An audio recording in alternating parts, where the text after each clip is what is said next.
Welcome to RTV crime scene.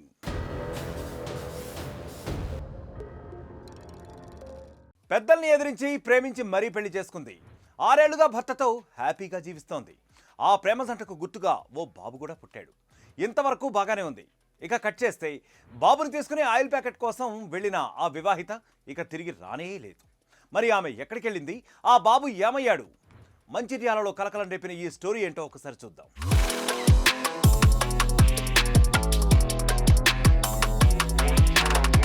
ఇదిగో ఈమె పేరు మమత, ఇతని పేరు భరత్. 6 ఏళ్ల క్రితం ఇద్దరూ ప్రేమించి పెళ్లి చేసుకున్నారు. పెద్దలు ఒప్పుకోకపోయినా వాళ్ళను కాదని మరీ పెళ్లి చేసుకున్నారు. లవ్ మ్యారేజ్ కదా, స్టోరీ అలాగే ఉంటుంది. కాసింపేటలో ఇద్దరు కూడా నివాసాన్ని ఏర్పరచుకున్నారు, సంసారం చేస్తున్నారు. 6 ఏళ్లు అలానే గడిచిపోయాయి. దంపతులకు ఓ బాబు కూడా జన్మించాడు. దాంపత్య జీవితం అంటే ఏదో సర్వసాధారణంగా గొడవలు, మనస్పర్ధలు ఇలాంటివన్నీ వస్తూనే ఉంటాయి, సహజం అనుకోండి. వీళ్ళ మధ్యలో కూడా అలాంటివే కొన్ని వచ్చి వెళ్ళిపోతూ ఉండేవి. అయితే గత ఏడాది దసరా రోజు మాత్రం కాస్త గట్టిగానే జరిగాయి గొడవలు. ఆ గొడవ కారణంగా ఈ కుటుంబం కాస్త చిన్నాభిన్నమైపోయింది.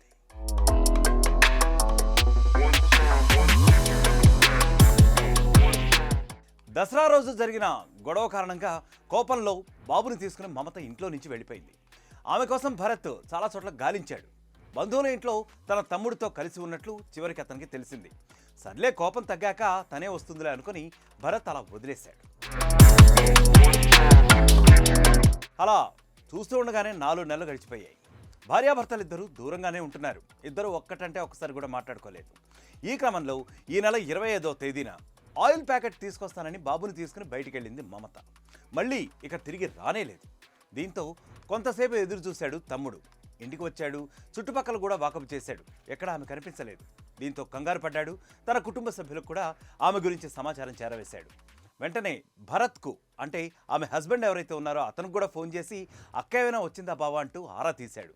అసలు ఏం జరిగిందో కూడా తెలియని భరత్ తన వద్దకు ఇప్పటిదాకా రాలేదని చెప్పాడు. 4 నెలలు అయింది కదా, అప్పటి నుంచి కనీసం ఒక్కటంటే ఒక్కసారి కూడా నాతో మాట్లాడలేదు అని చెప్పాడు. వెంటనే ఇక కుటుంబ సభ్యులు చేసేదేమీ లేక బోల్డంత కంగారుతో పోలీసుల వద్దకు పరిగెత్తుకుంటూ వెళ్ళి ఫిర్యాదు చేయడం జరిగింది. దీంతో మిస్సింగ్ కేసు నమోదు చేసి గాలింపు చర్యలు మొదలుపెట్టారు పోలీసులు.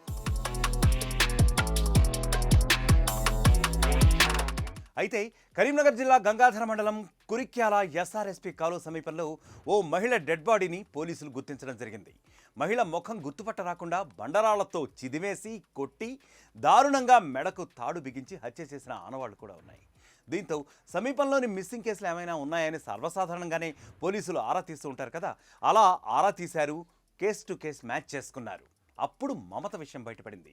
ఇక్కడున్న డెడ్ బాడీతో మమత యొక్క ఆనవాళ్లు మ్యాచ్ చేయగా అది మమత మృతదేహంగానే తేలింది.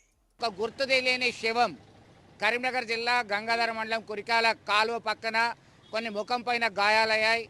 ఆమె ఎవరు అనేది ట్రేస్ అవుట్ చేసే పనిలో పోలీసులు ఉన్నటువంటి క్రమంలో మిస్సింగ్ కేసు ప్లస్ ఇక్కడ గుర్తు తెలియని శవం టాలీ అయ్యాయి. 4 రోజుల క్రితం బయటకెళ్లిన మమత రోడ్డు పక్కన శవంగా మారడంతో కుటుంబ సభ్యుల రోదనలు మిన్నంటుతున్నాయి.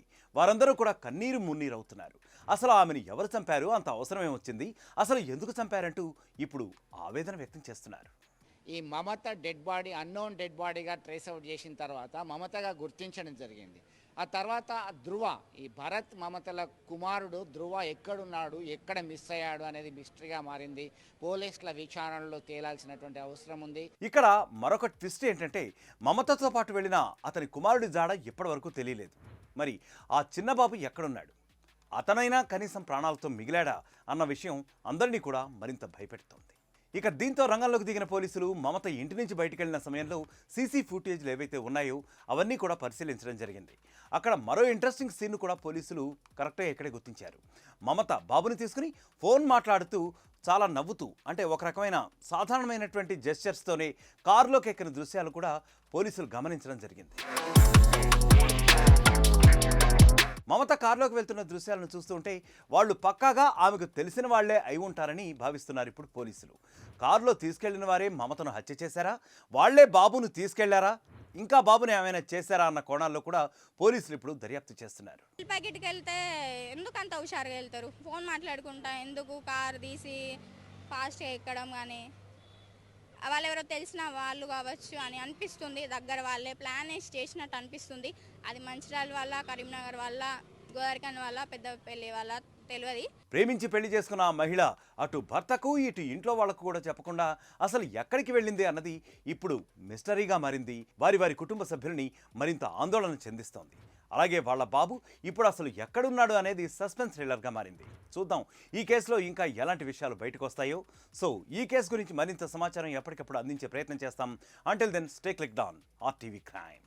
ప్రపంచంలో ఏ మూల ఏ క్షణం ఏం జరుగుతుందో వేగంగా తెలుసుకోవడానికి తొలి వెలుగు వాట్సాప్ ఛానల్ని ఫాలో చేయండి.